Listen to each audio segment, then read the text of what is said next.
selamat pagi dan salam sejahtera. Jadi, hari ini saya akan menceritakan tentang subjek HGG 3023. Okey, apa tajuk kita pada hari ini? Okey, tajuk kita pada hari ini adalah GIS dan epidemiologi. Itu adalah tajuk kita pada hari ini. Tapi sebelum tu saya nak tanya, adakah anda tahu apakah itu GIS? Dan adakah anda tahu apakah itu epidemiologi? Tak tahu? Tak apa, saya akan bentangkan.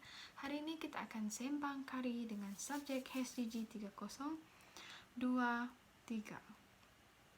Alright, perkara pertama yang saya akan terangkan ialah apa itu GIS. Alright, apa itu GIS? Okey, seperti kita semua sudah maklum, GIS adalah gabungan dari sistem maklumat dan sistem geografi. Okey, itu adalah apa itu GIS. Okey, seperti yang kita semua sudah maklum, sistem informasi geografi atau dikenali sebagai GIS dirujuk sebagai sistem untuk menangkap, menyimpan, memeriksa, mengintegrasi, memanipulasi, menganalisis dan memaparkan data yang berkait dengan spasial yang merujuk kepada bumi. Itu adalah seperti dikeluarkan oleh Jabatan Alam Sekitar pada tahun 1987. Alright. Manakala, menurut Work, Boyd dan Duncombe pada tahun 2003, sistem maklumat yang berkaitan dengan data geografi yang boleh dirujuk, di mana GIS adalah satu sistem maklumat berasaskan komputer yang membolehkan penangkapan, pemodelan, penyimpanan, pencarian, perkongsian, manipulasi, analisis dan penyajian data geografi menurut Work, Boyd dan Duncombe pada tahun 2013. Maksudnya di sini adalah GIS ni dia banyak spekulasi ataupun rujukan ataupun pemahaman mengenai dia mengikut kepemahaman seseorang, satu kumpulan ataupun mana-mana penyelidik. Semuanya tidak sama, bergantung kepada peredaran masa. Alright. Apa itu keperluan GIS? Okey, saya akan ceritakan. Keperluan GIS ni ada 4. Okey, yang pertama adalah pengumpulan data. Yang kedua adalah simpan dan pengurusan data. Yang ketiga adalah analisis dan manipulasi data spasial. Dan yang keempat adalah persembahan data spasial. Alright. Walau bagaimanapun, pengukuran dan pembuatan peta mengalami penurunan akibat kejatuhan empayar Rom. Peta diberi perhatian sekali lagi oleh Eropah kerana pihak kerajaan menyedari bahawa nilai peta dapat digunakan dalam merakam dan merancang dalam penggunaan tanah mereka pada abad ke-18. Ini adalah sejarah perkembangan GIS pada abad ke-18. Sekarang ni kita berada di tahun 2022. Alright. Jadi apa yang kita perlu tahu pada masa ni adalah pada masa tu, pada masa itu peta yang dikeluarkan hanyalah menunjukkan topografi tanah dan sesebuah sempadan unit pentadbiran. Kajian terhadap sumber asli terus berkembang menyebabkan peta tematik didorong untuk digunakan dalam mewakili taburan ruang ciri seperti geologi, geomorfologi, tanah dan tumbuh-tumbuhan. Alright. Ilmu dan teknologi yang berkembang pada abad ke-20 dan permintaan terhadap data geografi yang dihasilkan dalam bentuk peta telah meningkat. Okey. Perkembangan teknologi seperti foto udara dan penderiaan jauh berasaskan satelit menjadikan produktiviti data geografi mula meningkat 2 kali ganda dengan penggunaan yang lebih luas dan analisis yang lebih canggih. Itu adalah perkembangan GIS. Okey. Jadi, data geografi terkini dapat dihasilkan dengan lebih cepat dan menjadi maklumat panduan yang penting bagi pengguna dalam kehidupan seharian. Sebagai contohnya adalah GPS, Global Positioning System, ataupun dikenali sebagai GPS. Kalau kita nak guna Grab, kita tetap juga pakai GIS. Kalau kita buka MySejahtera, kita tetap juga guna GIS. Kalau kita mau share location, kita tetap juga guna GIS. Maksudnya itu adalah satelit yang membantu kita menunjukkan sesuatu arah ataupun lokasi yang anda ingin tuju. Alright, GIS. GIS ni. GIS. Kita tengok kepada bahagian komponen GIS. Okey. Setiap komponen adalah penting untuk menjalankan GIS dalam pelbagai bidang. Okey, jika terdapat mana-mana komponen yang tidak mencukupi atau hilang, GIS tidak dapat beroperasi dengan baik.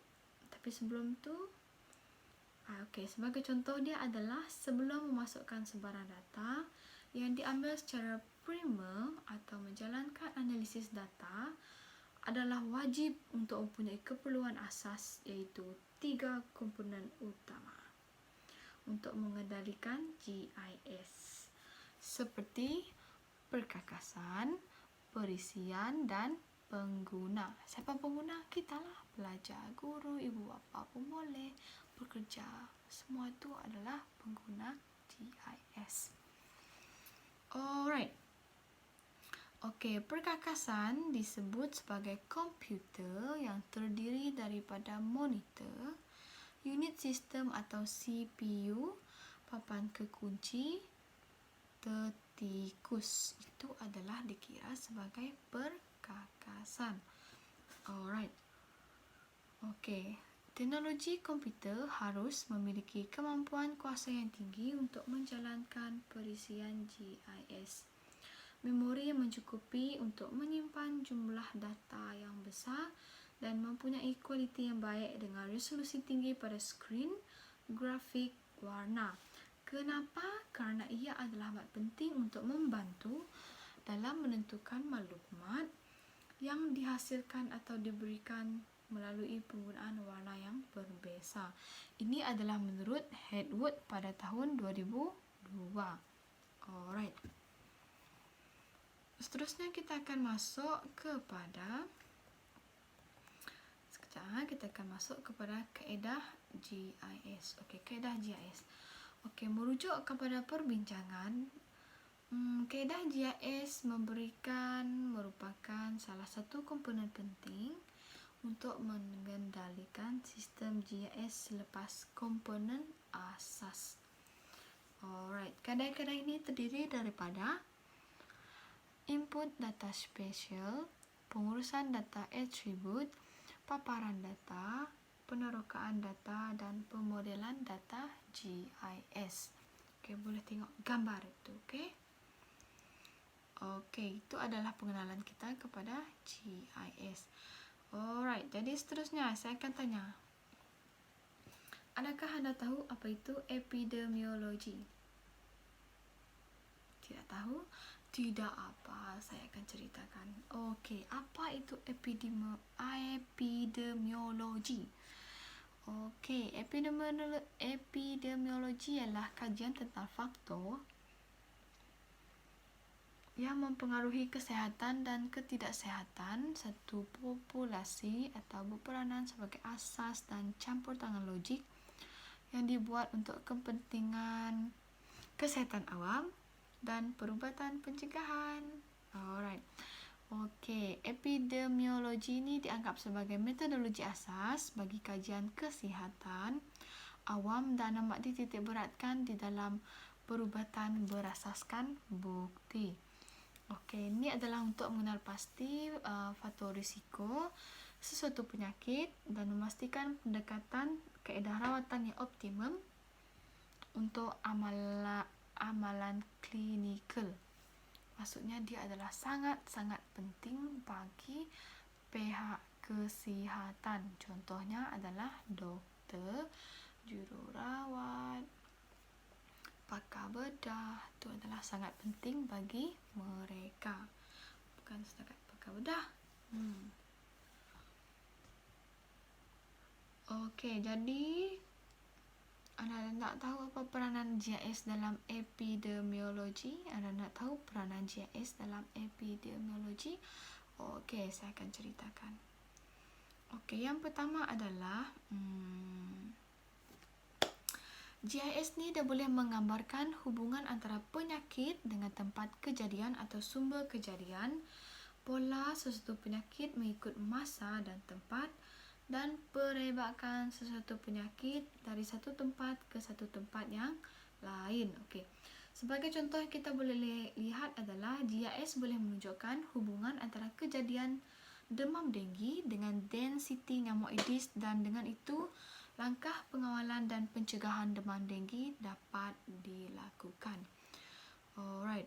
Okey, melalui penggunaan GIS juga, organisasi kesihatan dapat melihat bagaimana sesuatu bahan toksik dapat menyebabkan kejadian sesuatu penyakit seperti kejadian penyakit kanser payudara dengan pendedahan kepada bahan kimia menyerupai estrogen yang dipanggil pemusnah endokrin yang digunakan dalam sektor industri dan pertanian. Alright, itu adalah peranan GIS. Alright, peranan GIS yang kedua adalah para perancang kesihatan telah menggunakan GIS dalam merancang perkhidmatan kesihatan pada masa akan datang melalui perintegrasian di antara informasi, lokasi, liputan dan penggunaan perkhidmatan kesihatan dan ataupun pekerja kesihatan. Oleh demikian, pihak perancang kesihatan dapat menganggarkan perancang ataupun keperluan sesuatu perkhidmatan di sesuatu lokaliti. Alright, selain itu, perancang kesihatan menggunakan GIS dalam evaluasi program-program kesihatan dan keperluannya, dan seterusnya perancangan penubuhan program yang strategik dapat dilakukan. Maksudnya di sini adalah GIS ni dia boleh membantu pihak kesihatan untuk menentukan rancangan untuk membuat penambahbaikan ataupun untuk membuat satu idea baru untuk mengatasi sesuatu penyakit ataupun perebakan penyakit daripada berlaku secara besar-besaran yang melibatkan tempat, masa dan manusia. Alright, yang terakhir peranan GIS dalam epidemiologi ini adalah pihak insurans kesihatan menggunakan GIS bagi memastikan ahli-ahli berada dalam lokaliti yang sesuai dengan tempat jagaan kesihatan yang ditawarkan. Alright, melalui GIS juga, pihak insurans dapat mengenal pasti dan merancang kewangan syarikat bagi memastikan sesuatu perkhidmatan kesihatan yang ditawarkan berjalan dengan lancar, dan dapat juga perancangan fasiliti baru yang strategik dapat dilakukan. Itu adalah peranan GIS dalam epidemiologi. Okey, contoh yang kita dapat lihat adalah contoh yang kita dapat lihat di sini adalah John Snow pada tahun 1854. Okey. Hubungan antara penyakit dan sekitaran memang telah diketahui sejak beratus tahun dahulu. Pakar epidemiologi menggunakan peta dalam melakukan analisis hubungan antara lokasi, sekitaran dan penyakit. John Snow pada tahun 1854 telah membuktikan bahawa terdapat hubungan kejadian kolera di daerah Soho Lambeth, London dengan kontaminasi air minuman. Melalui rakaran peta, Snow menandakan kedudukan rumah pesakit kolera di atas peta dan mengaitkan jarak ke tempat kejadian tersebut dengan pam air yang membuktikan bahawa kesemua 578 orang pesakit kolera tersebut tinggal berhampiran dengan air. Setelah penemuan itu, lokasi sumber air terkontaminasi ini telah diubah dan pengubahan ini telah berjaya menurunkan kadar kejadian kolera dan ini mengesahkan kejadian wabak kolera di Lambeth, London berkaitan dengan kontaminasi air minuman menurut Lang pada tahun 2000. Alright, perkhidmatan kesihatan juga menggunakan GIS dalam urusan seharian. Contohnya di sini kita dapat lihat adalah penggunaan GIS dalam mencari pasaran baru dengan meningkatkan pelbagai perkhidmatan yang diberikan berdasarkan analisis keperluan dan ujuran pesakit pada masa sekarang dan masa depan. Alright. Saya rasa satu lagi yang terakhir. Dalam satu kajian oleh Tenser pada tahun 1999 telah digunakan dalam mendokumen dan menilai akses kepada rawatan TB di hal bisa. Rawatan TB di hal bisa. Maksudnya di sini adalah kes TB meningkat 3 kali ganda, terdapat peningkatan dalam tempat penyediaan rawatan dalam komuniti dan mengurangkan jarak penyediaan untuk mendapatkan rawatan daripada kes TB tersebut. Hasil kajian mendapati bahawa GIS dan GPS berperanan dalam menilai keberkesanan program rawatan TB dalam sesebuah komunikasi. Sekian, terima kasih. Terima kasih kerana menonton. Terima kasih Dr. Kamarul. Bye-bye.